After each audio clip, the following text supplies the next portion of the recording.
Hey everyone, it's Neil and Thomas from neilpwa.com. Welcome back to another Eurovision 2025 reaction video. And today we will be looking at Serbia. Before we get into the reaction, do remember to subscribe, like, and ring the bell. That way you get notified every time that we post a new video. And you really help us out. It really means a lot to us. So thank you so much. But Serbia has chosen they are going to be represented by a Prince at Eurovision 2025. No, not that Prince, this other guy, Prince, with the song Mila. I believe I saw him say it's a ballad on the Eurovision Instagram account. So we know how we feel about ballads, so but we'll be positive as much as we can, and let's take a look and see what we think. Oh, Beauty and the Beast. I was thinking the exact. Oh, that's a bit Peter Pan-y.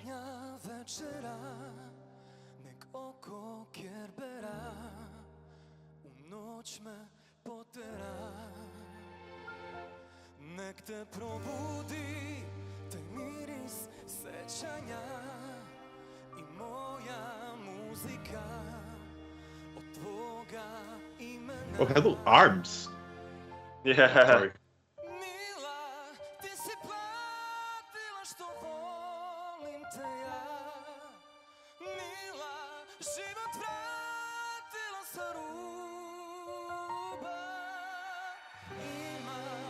He's got a really nice voice, actually.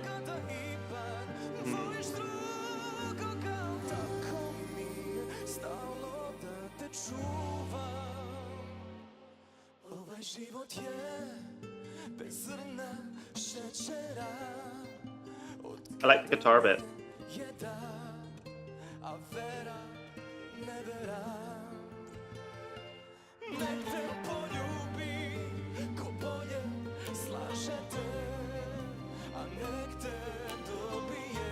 It is funny to look at him and hear this ballad because it's not what I expect.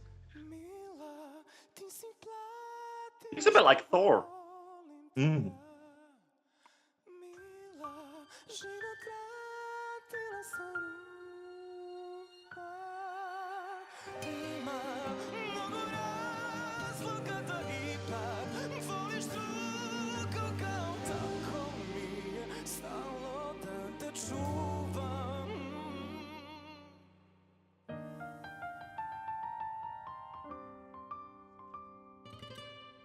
So that was like a little Spanish guitar there. That's beautiful, that visual.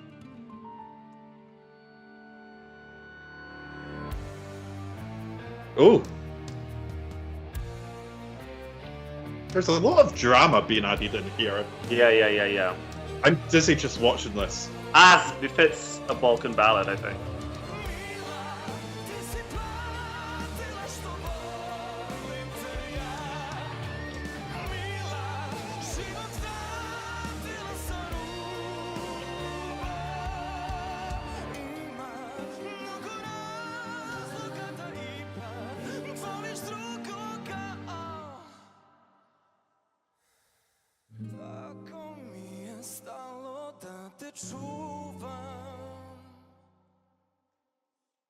Okay. So that was Prince with Mila. Looking at the English translation of the lyrics, because unfortunately we do not speak Serbian. Really? It seems to. I know. I mean, I can hardly speak English, babes. Like you speak English better than I do. It seems to be quite a love song. Dear, you paid the price of me loving you. Dear, you brought back a life from the edge. So, yeah, it seems to be a love song. I really like. I like that in the lyrics I'm looking at. There's a bit that is for the bridge, and it just says, "Oh, oh," like that's just making me laugh. But yeah, it seems really nice. It's not necessarily grabbing me. I'm I don't want a ballad like when it comes. Yeah, this isn't one that feels. We've had a few ballads this year that have grabbed us a little bit more than this has grabbed me. Like we've been like, oh wow, like impressive, but this. I don't know. He's got a beautiful voice, but and the music is nice, but it's another one that's just sort of going to be there for me, I think. Yeah, no, I agree. It's but that's the thing with Balkan ballads, is that I feel like it really is something that is very big in the Balkans itself, but when you're outside of that, this is not the type of music that we often hear. Even Hmm. as Eurovision fans, we do hear a Balkan ballad every now and then at Eurovision, but it's not something that we would hear on the radio over here. Whereas I'm assuming this is probably a pretty popular genre over there. So I feel like maybe you just have to grow up with this kind of music to appreciate it more. I Maybe. don't think, for me, the problem that I usually have with Balkan ballads is that they're often, or at least in my perspective, they're often a little too theatrical, too dramatic, a little bit.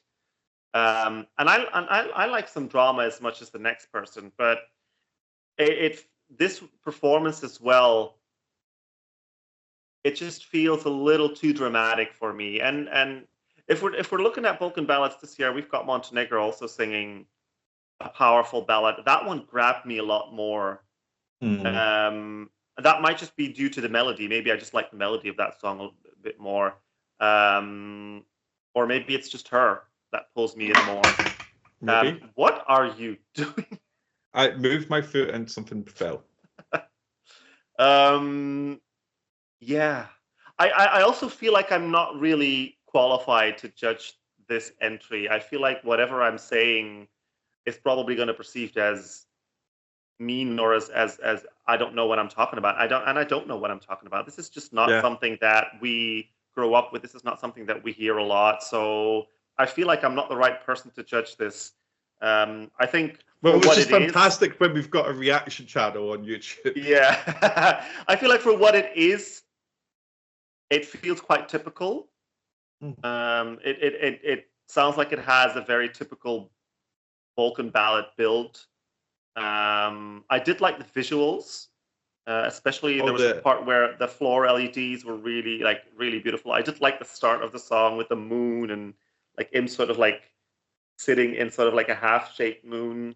yeah. Um, There was a but lot other going than on that, station yeah, wise, wasn't there?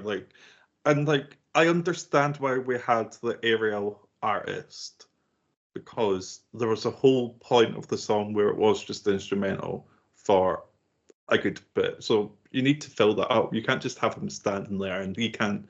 It's not the sort yeah, of song that you can turn around and do a funky dance to. It's so they needed something, but that felt over the top a little bit, I again, guess. dramatic. Dramatic, but yeah, there was a lot. It was when you combine all of it, the coming in on the moon, the bit with the Rose from Beauty and the Beast Yeah, collapsing in on itself. It did. There was a lot happening, and it was at times just a lot. But beautiful voice, yeah, really nice yeah. used melody through it.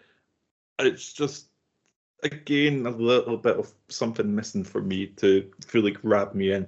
And this is me saying that when we're looking at a very good looking man, still just not enough to really grab me in. Yeah, I don't know. I don't even know how this is going to be perceived with other Balkan fans. In terms of qualification, I don't I don't expect it to go to the final, but then Serbia do have a pretty decent qualification rate. And we And said the same last year with Ramonda. actually, oh no, I think we were a lot more positive about Ramonda. I I don't think we think thought it was going to qualify though. I'd have to look it back, but that feels, or maybe it's just because the song grew on me. But here's the thing, and I do remember saying that last year, and I stand by that point. And this is no shade, but Serbia is one of those countries when it comes to Eurovision, I rarely get it. I Hmm. rarely get their entries. Like Constructa to me was a huge exception to that rule, where I was instantly like, "Oh, this is great, I need to stop doing things with my hands. Instantly, that staging was just so great. That song was just so quirky, but so good. But that's pretty much one of the only times in the last 10, 15 years where Serbia has really grabbed me. I think it's just, and I know that a lot of people really love Serbia at Eurovision, so that might just be a me thing. But it's just... Construct was the last one that I was a big fan of. I never really got Look Black. And never really got Ramonda. I still think in 2023, if they sent Philip Barros, they'd have done so much better. I loved that song so much. It's still Novi Plan Drugi San is still one of my most played songs. It's just absolutely fun. But yeah, not everything needs to be fun. I get that, and I get that my ballads are nice and why people appreciate them. I'm just not one of those people. So, like you said, we're just maybe the wrong people to ask about a ballad. Which especially great content. This type of ballad. Yeah, especially this type of ballad. It's just, But sorry, guys, we tried. Yeah, exactly. And maybe it'll grow on me just as much as Ramonda did, because I did really... Do you know what it is? Ramonda's staging was really beautiful. And we obviously saw the staging live in the arena, and it looked beautiful, and she sounded beautiful. I think this will have an audience, but, and that's the great thing. We've said this so many times before. That's the great thing about Eurovision, is that you do have... It is another... very different song to put into the mix that is Eurovision 2025. I don't think, apart from Montenegro's entry, we don't really have anything like it yet. So it just makes the lineup more varied, I think, more diverse. It would be so boring if every country sounded the same. Yeah. So, sound something different. Not everyone's going to get it, but that's true of all music. There's people out there, we are talking about how much we love Vicome. There's people that I know personally have that bottom of the ranking. They just don't get it. They hate it. Music's subjective. So that's just another point to say we're trying to be nice, but it's just not necessarily for us. Yeah. That's okay. That's allowed. Anyway, we'll leave it there because I don't think we've got much more to say because we're already rambling. Go to neilpod.com for more details about how you can get involved and support our channel. And you can also see our podcast and follow us on social media there. I believe, I actually should have mentioned, all the links are also now down below. So you can actually click on them now. We got that working. You can also subscribe to the channel, like the video, and ring the bell to get notified every time we post. And we will see you next time. And hopefully that'll be soon, because as Thomas said the other day, we're getting close to the end of the season for the selection period. So who's next? Do we know? Do we know what's next? I don't know. Croatia tonight. At the time of Croatia's on tonight. So exactly. That's so that'll be next. We'll see you next time with Croatia. Goodbye.